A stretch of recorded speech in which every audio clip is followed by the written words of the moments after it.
Sa buong mundo, wala na yatang bansa na mas excited pa sa pagsapit ng Kapaskuhan, kundi dito sa Pilipinas. Kahit Setyembre pa lang, amoy mo na kaagad that Christmas is in the air. Lalo na ang katakam-takam na samyo na paborito nating handa tuwing Noche Buena, ang hamon. Bagay na hindi na nakapagtataka dahil doble kaid na sa paggawa ng kanilang best-selling hams ang meat company na ito. Nagsimula ang Joshua's Meat Products noong kami ay kasal ng misis ko. That is January 2, 1993. Nagsimula lang kami sa isang klase ng produkto, yung skinless longganisa. Then nagustuhan ng mga tao yung produkto. So na-encourage ako na talagang mag-develop pa rin ng ibang mga produkto. Hanggang sa nagkaroon na din kami ng mga hamon. Ngayong papasko medyo yan po yung pinaghahandaan namin. Dahil alam niyo naman, pag dito sa Pilipinas, yung kultura natin, pag walang hamon, parang hindi kompleto yung pagkainan, yung Noche Buena natin . At para makasigurong only the best quality palagi ang kanilang famous hamon sa merkado, talagang nag-invest ang kumpanyang ito sa state-of-the-art equipment at best food technology practices.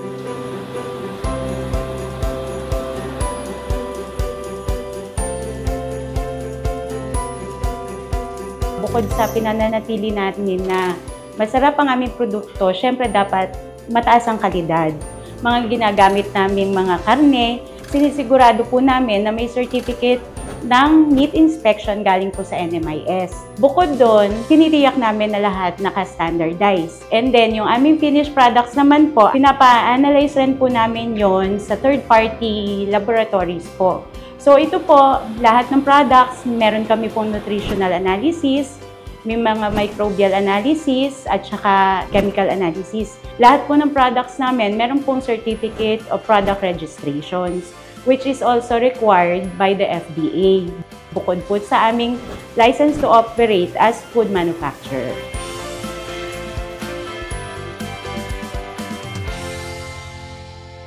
The best meat products, the best practices.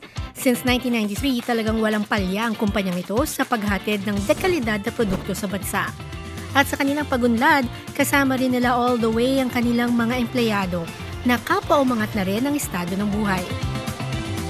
Sabi ng Bible, mahalin mo yung kapwa mo.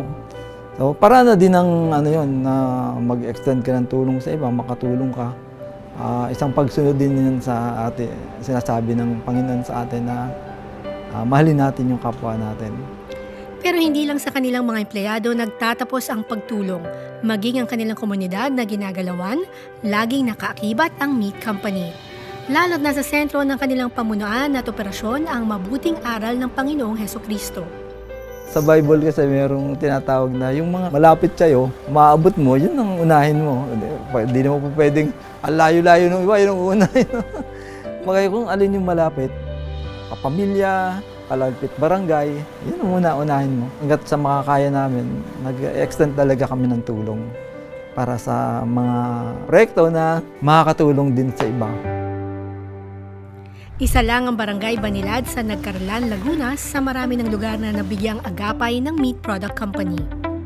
Nagkaroon ng mga kalamidad nung araw, bagyo, taong 2024. Sabi ko nga ay biglang dumating yung blessing, bigas, meat products ng Joshua, at ang sabi nga ni Sir Manny ay para sa Barangay Banilad sa mga nasalanta. Agad-agad ang aking kasamang buong sanggunian, pinimigay namin doon sa talagang mga mamamayan ng Banilad na nangangailangan. Kahit kami hindi humingi ng produkto ng Joshua Meat Products, sila na mismo yung tumatawag o nagchat-chat sa akin, Kap, may paparating dyan. Kap, kunin mo rito, kunin nyo rito, may bigas dito, at meat products para sa barangay mo.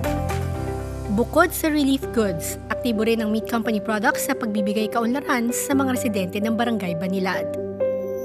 Hindi lang yon, may mga problemang medical, financial assistance, assistance sa aming mga players ng volleyball, mga manlalaro.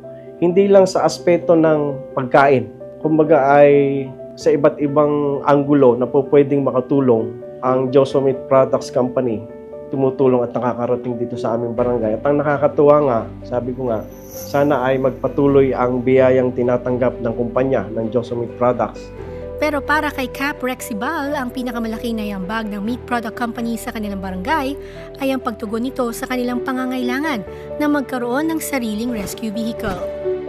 Ang katotohanan niyan, talagang ang ginagamit namin noong manaharang panahon, yung aming tricycle patrol na nakita niyo sa labas. Kung inyo pong mapapansin itong lugar namin, talagang napakalayo. Kung malubha ang kalagayan ng isang pasyente, talagang hindi kakayanin ng Nagcarlan District Hospital.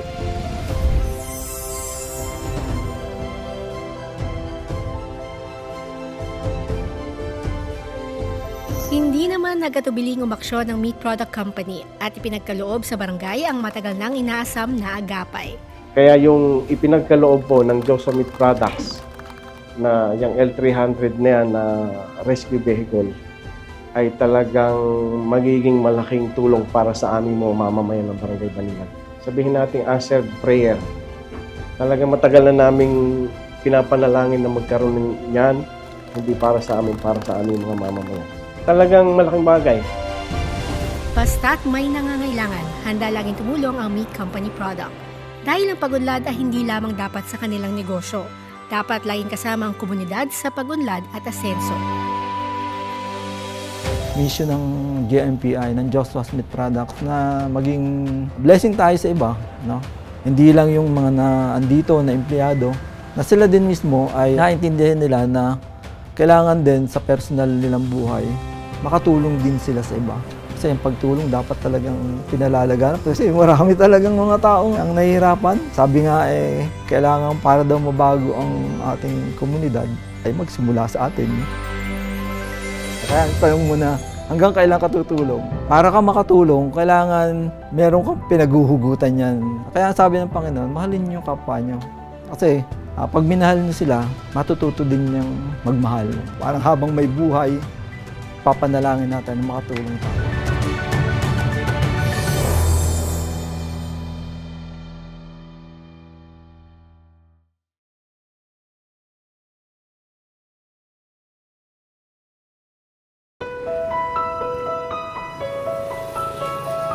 Matagal ng problema ng Barangay Taytay sa Nagcarlan, Laguna ang pagkakaroon ng access sa malinis na tubig, bagay na nagbibigay pasakit sa kanilang mga residente. Isa po sa may pinakamalaking bilang ng populasyon ang Barangay Taytay dito sa 52 barangay ng bayan ng Nagcarlan. Malaking challenge po sa amin yung pagkakaroon ng sapat at ligtas na inuming tubig. Mainly, ang source po na pinagkukuhanan po ng barangay ay by gravity lang talaga. Sa bukal po talaga. Sa spring, mula sa source patungo po sa barangay, malaki po yung distansya. Doon po kami nag-struggle. Dahil kilalang likas na pilantropo at likas na matulungin, kaagad lumapit ang pamunang barangay kay Sir Manny, ang may-ari ng meat product company. Laking gulat na lang nila na di siya nag-atubiling tumulong sa kanila.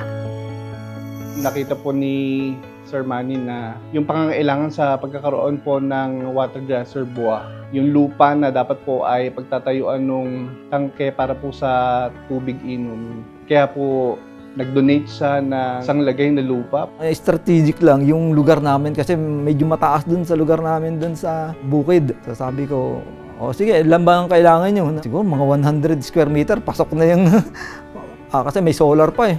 Ay sige, walang problema. Then pinagawan ko ng dokumento na i-donate talaga sa kanila yan. Dito po tayo sa lokasyon kung saan po nakalocate yung lupang dinonate ng Joshua Meat Products sa barangay. Actually, yung kanilang tangking luma, dito din sa pwestong ito nakalagay. So sabi ko, dyan na din natin ipwesto yung overhead tank ng barangay kung magtatayo kayo. Hindi po kami nagdalawang salita, napagbigyan po agad yung kahilingan ng sangguniang barangay ng Taytay.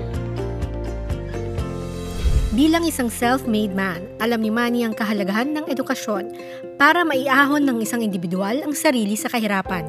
Kaya naman nagtatag din siya ng isang scholarship program.